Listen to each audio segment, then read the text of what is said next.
क्या आप 10वीं गणित में 100 अंक लाना चाहते हैं? यदि हाँ, तो ये वीडियो बिल्कुल आपके लिए है। मेरे प्यारे से बच्चों को मेरा प्यारा से नमस्कार। मैं अक्षय सर बिंदास लर्नर में आपका स्वागत करता हूँ।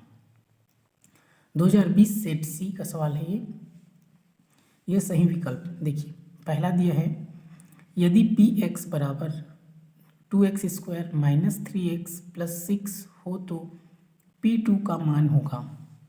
ऑप्शन है 4, 6, 8, -4। अब देखिए इसको बनाते कैसे हैं। तो सिंपल सा है, जैसे यहाँ पर 2 लिखा है ना, तो जो जहाँ पर x है उसके बदले आपको 2 लिखना है। तो ये लिखा है जैसे px बराबर 2x की घात 2 माइनस 3x प्लस 6, ये प्रश्न है।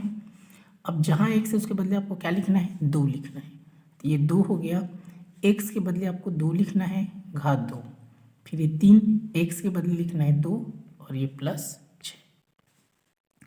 तब ये 2 हो गया, 2 घात 2 मतलब 2 को 2 बार लिख सकते हैं, तो 2 गुणा 2 ये हो जाएगा 3 दूनी 6, ये प्लस 6, तो 2 दूनी 4, 4 दूनी 8। ये देखिए -6 प्लस 6, अगर एक जैसे है 1 माइनस 1 प्लस तो वो कट जाता है, तो क्या बचा इसका 8 आया। यहाँ पर ये P2 का मान कितना आ गया 8। तो देखिए ऑप्शन में है, यहाँ पर देखिए ऑप्शन सी इसका राइट आंसर।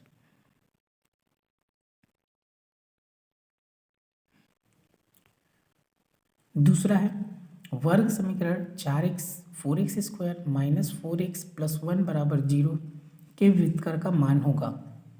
ऑप्शन दिया है 0, 1, 2, 4। अब यहाँ पर देखिए प्रश्नों को आपको लिखने से सबसे पहले याद रखना है, व्युत्कर को विभेदक भी बोलते हैं।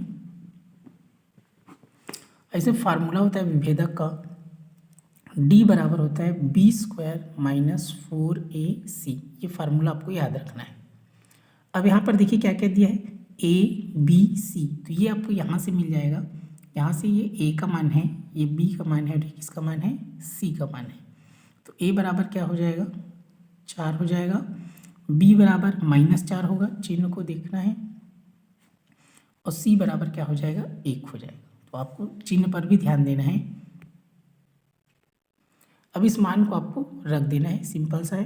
तो यहाँ पर देखिए b का मान कितना है -4, तो -4 लिखना है और कोष्टक करके ये घात 2 माइनस फिर से 4, a के बदले आपको क्या लिखना है 4 और c के बदले क्या लिखना है 1। आपको ऐसे कोष्टक में लिखना है, क्लियर। कभी भी याद रखिए ऐसे घात 2 अगर सम संख्या है तो माइनस को लिखने की जरूरत नहीं है। तो 4 दूनी 8 नहीं करना है, 4 को 2 बार लिखना है, 4 गुणा 4। अब देखिए 4 चौक 16, 16 एकम 16। यहाँ पर देखिए 4 चौक 16, 16 माइनस 16, जब एक जैसे रहता है 1 माइनस 1 प्लस तो कट जाता है, कितना बचेगा इसमें 0। तो देखिए ऑप्शन में है 0, ये क्या है राइट आंसर 0। देखिए तीसरा, बिंदु -2, 4 किस चतुर्थांश में होगा। यह प्रथम चतुर्थांश, द्वितीय चतुर्थांश, तृतीय चतुर्थांश, चतुर्थ चतुर्थांश। इसके लिए आपको सिंपल से याद रखना ये ट्रिक इस प्रकार। ये होता है, ये पहला है, ये दूसरा, ये तीसरा और ये चौथा। तो इसका होता है प्लस प्लस, ये होता है माइनस प्लस, ये माइनस माइनस और ये होता है प्लस माइनस। तो आपको चिन्ह से मतलब होना चाहिए, संख्या को भूल जाए। जैसे यहाँ माइनस या कुछ नहीं है तो क्या है प्लस, तो माइनस प्लस। तो देखिए माइनस प्लस किस में है, ये देखिए माइनस प्लस, माइनस प्लस मतलब कौन सा द्वितीय। तो यहाँ पर देखिए द्वितीय चतुर्थांश क्या होगा, इसका राइट आंसर होगा। क्लियर है, ये -2, 4 है, यहाँ कुछ नहीं है तो प्लस रहता है, तो माइनस प्लस, केवल चिन्ह को देखना है। माइनस प्लस किस में है, द्वितीय में। तो इसको आप याद रखिए, इससे रिलेटेड कोई भी सवाल आएगा आपसे आसानी से बन जाएगा।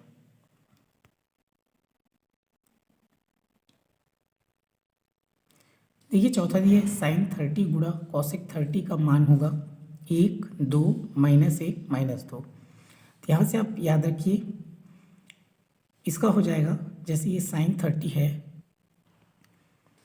यहाँ पर जैसे ये साइन 30 लिखा है गुणा ये कॉसेक 30।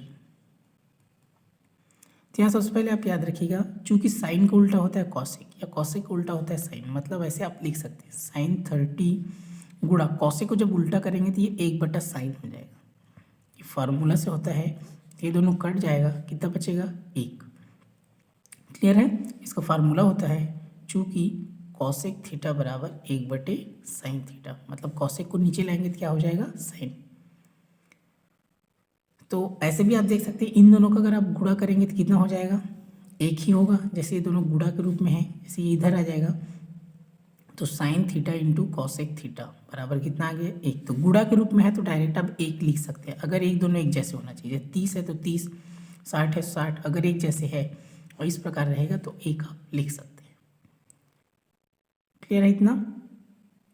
और दूसरा तरीका मान रखकर भी बना सकते हैं, जैसे साइन 30, तो साइन 30 का मान कितना होता है 1/2। तो यहाँ से आप इसको इस प्रकार भी बना सकते हैं। तो इसका राइट आंसर क्या हो जाएगा, 1।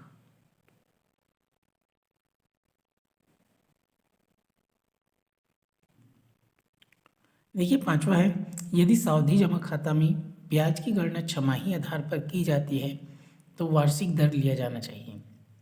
क्या पूछा है, दर, और कौन सा बोला है, छमाही गणना। तो याद रखिएगा जब भी छमाही बोलेगा, चूँकि एक साल में कितने बार 6 महीना होता है, 6 6 12, 2 छमाही होता है एक साल में। ठीक है, 12 महीना होता है तो 6 6 महीना कितने बार में आएगा, 2 बार तो आएगा ना, तो 2 छमाही। तो याद रखिए जब भी छमाही गणना बोलेगा तो दर को 2 से भाग देते हैं और समय को 2 से गुणा करते हैं। दर को 2 से भाग और समय को 2 से गुणा, इसको आप याद रखें। और अगर तिमाही गणना बोलेगा तो दर को 4 से भाग देते हैं और समय को 4 से गुणा। तो यहाँ पर क्या पूछा है, देखिए दर को 2 से भाग देती है, क्या हो गया, भाग दे रहा है मतलब ये क्या हो गया, आधा हो गया। 1/2 मतलब क्या होता है, आधा होता है ना, तो इसीलिए इसमें क्या आ जाएगा, आधा। तो इसका राइट आंसर क्या होगा, आधा। यहीं पर इसको वार्षिक दर की जगह वार्षिक समय बोलता तो हम 2 से गुणा करते, तो गुणा कर रहे हैं तो 2 गुना होता। क्लियर है। अगर यहाँ पर समय दिया रहता दुगुना उत्तर आता, चूंकि दर दिया है तो क्या आएगा, आधा, क्योंकि भाग दे रहे हैं तो बटा 2, तो 1/2 मतलब आधा। क्लियर है ना, तो इसका उत्तर होगा आधा।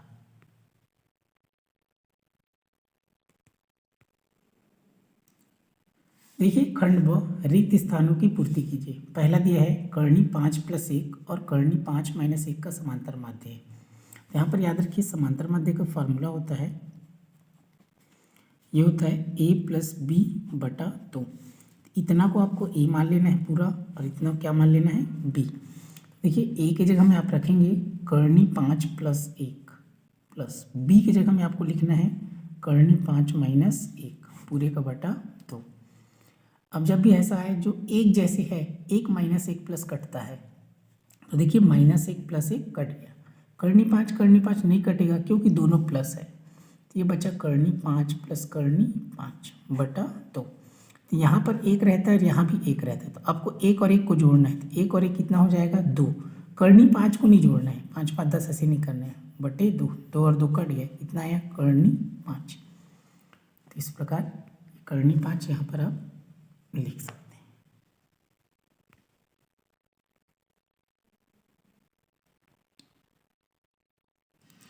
देखिए दूसरा है, यदि a अनुपात b अनुपात c हो तो मध्यानुपाती खाली स्थान होगा। तो यहाँ पर जब भी 3 ठो रहता है तो बीच को 2 बार लिखते हैं। देखिए इस प्रकार लिखा है ना, तो बीच वाले को 2 बार लिखेंगे, तो a अनुपात b, फिर समानुपात लगाना है b अनुपात c। क्लियर। अनुपात मतलब होता है बटा, समानुपात मतलब होता है बराबर, फिर ये हो जाएगा b/c। यहाँ से सीधा गुणा होता है, ये ऐसे हो जाएगा, c इधर आ जाएगा तो ac हो जाएगा और b इधर आ जाएगा तो ये b × b। यहाँ 1 यहाँ 1 और 1 कितना हो जाएगा 2, तो b की घात 2। तो देखिए यहाँ से b का मान निकालेंगे तो ये 2 इधर आएगा ना, तो ये वर्ग पक्षांतर होता है तो वर्गमूल हो जाता है। क्लियर है, वर्ग को पक्षांतर करने पर वर्गमूल हो जाता है। देखिए b का मान क्या आया कर्णी ac। क्लियर। अब सामने में आप ऐसे b बराबर, इसको जब आगे पीछे लिख रहा हूँ जमा के प्लस माइनस ऐसे आप लिख सकते हैं। तो ये क्या है, b बराबर प्लस माइनस कर्णी ac, ये क्या है मध्यानुपाती है। ये फार्मूला है, इसको आप याद भी कर सकते हैं। तो यहाँ पर क्या आ जाएगा प्लस माइनस कर्णी ac।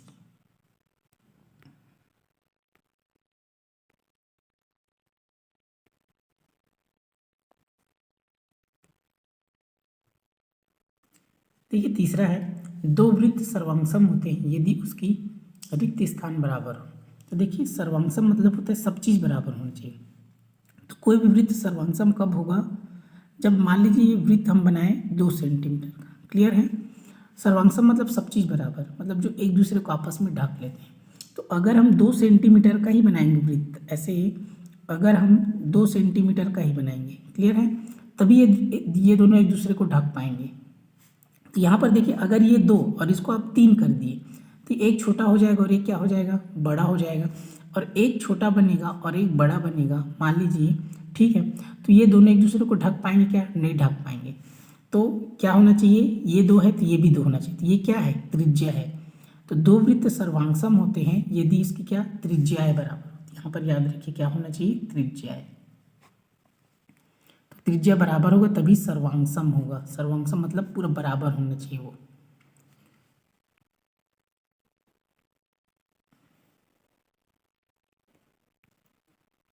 चौथा है tan 90 - 33 का मान रिक्त स्थान होता है। यहाँ पर आपको फार्मूला याद रखना है, चूंकि tan 90 - थीटा बराबर होता है cot थीटा होता है, क्लियर है। तो यहाँ पर देखिए जब भी ऐसे 90 के रूप में आएगा और tan है तो वो हमेशा cot हो जाएगा, cot है तो tan हो जाएगा। तो ये क्या हो जाएगा, cot, और यहाँ 33 है थीटा की जगह में, तो cot 33 इतना आएगा।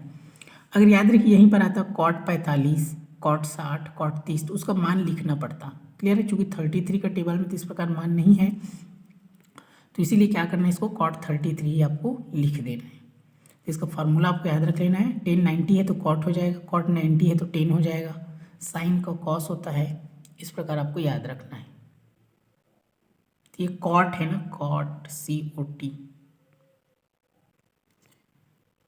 इसमें दिया देखिए दो सम संख्या का जोड़ सदैव खाली स्थान होती है। तो सम संख्या क्या होते हैं, 2, और एक और हम सम संख्या लेते हैं 4। तो 2 और 4 कितना होगा, 6। एक सम संख्या लेते हैं हम, मान लीजिए 6, और सम संख्या क्या होता है 8, 8 6 14। तो यहाँ पर देखिए 6 भी सम संख्या है, 14 भी सम संख्या है।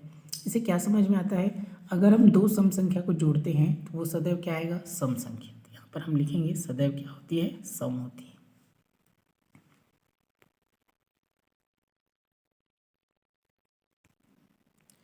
देखिए सत्य अथवा असत्य लिखिए। तो पहले दिए सभी वृत्त समरूप होते हैं। तो सत्य असत्य में आपको एक चीज़ याद होना चाहिए, आपको सत्य का ज्ञान होना चाहिए, बाकी वो असत्य अपने आप हो जाएगा। तो यहाँ पर देखिए क्या बोला है, समरूप बोला है। समरूप मतलब एक ही रूप का, एक ही शकल का। तो मान लीजिए जैसे ये वृत्त है और एक बड़ा वृत्त है, ये छोटा वृत्त बड़ा वृत्त। देखिए वृत्त तो वृत्त है, शकल एक जैसे ही है, इसमें बराबर होना जरूरी नहीं है। तो सभी वृत्त समरूप होते हैं, चाहे छोटा हो चाहे बड़ा हो, कुछ भी हो, सब वृत्त क्या है, समरूप है, सब एक ही शकल का है, क्लियर है।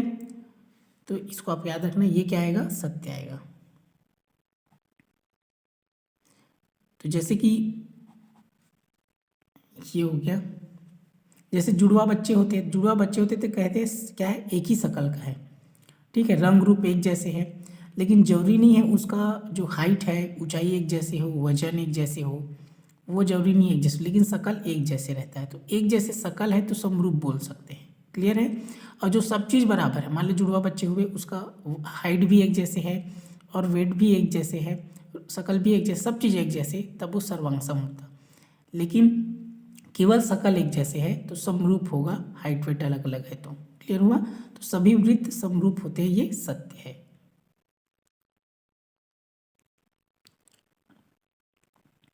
यहाँ पर देखिए दूसरा दिया है, एक अक्ष पर स्थित किसी बिंदु का y निर्देशांक 0 होता है। तो यहाँ याद रखिएगा, अगर कोई भी चीज़ एक अक्ष में स्थित है तो y का मान 0 होता ही है। इसका कहने का मतलब ये है, अगर कोई एक अक्ष में स्थित है, जैसे इधर x स्थित है, तो y को तो हम ले ही नहीं रहे, तो इसलिए क्या हो जाएगा, ये 0 हो जाएगा। तो x में है तो y का मान 0 होता ही है। इसको इस प्रकार लिखते हैं, अगर कोई भी चीज़ x में स्थित है तो इधर y होता है, तो y का मान क्या होता है, 0 होता है, क्लियर है। तो x अक्ष पर स्थित है तो y का निर्देशांक 0 होगा, ये क्या है, सत्य है।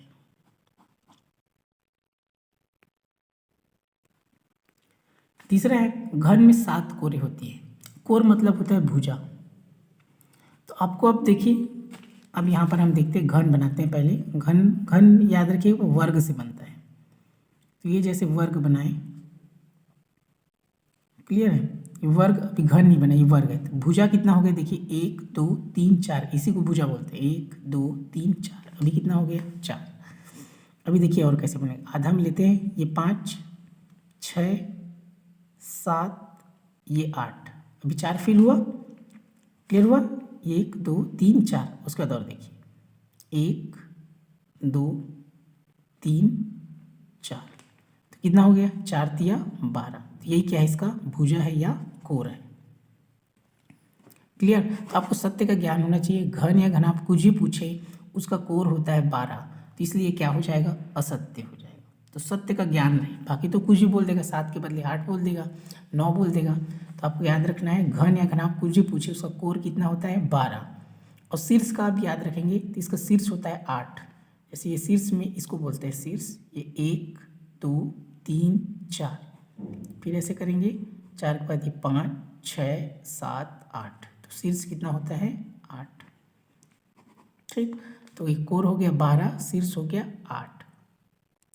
वैसे अगर फलक पूछेगा, संपूर्ण पृष्ठ इसका 6 होता है और पार्श्व पृष्ठ होता है 4। पार्श्व मतलब पीछे वाला भाग।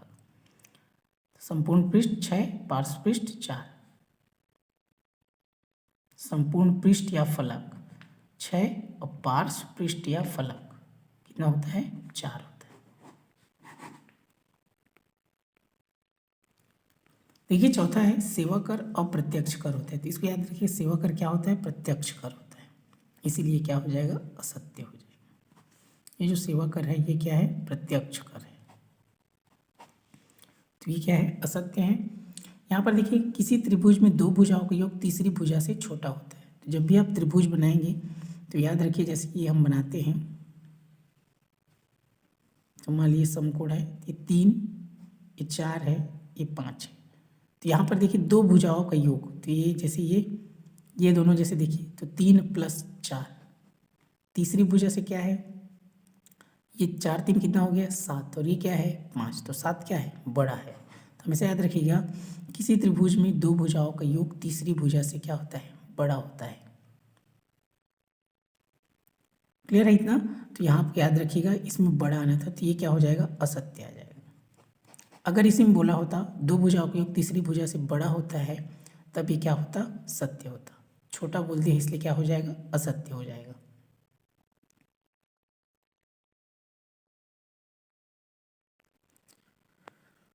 तो ये 15 नंबर बहुत ही इंपॉर्टेंट है आपके लिए, इसलिए आपका कॉन्सेप्ट क्लियर होना चाहिए।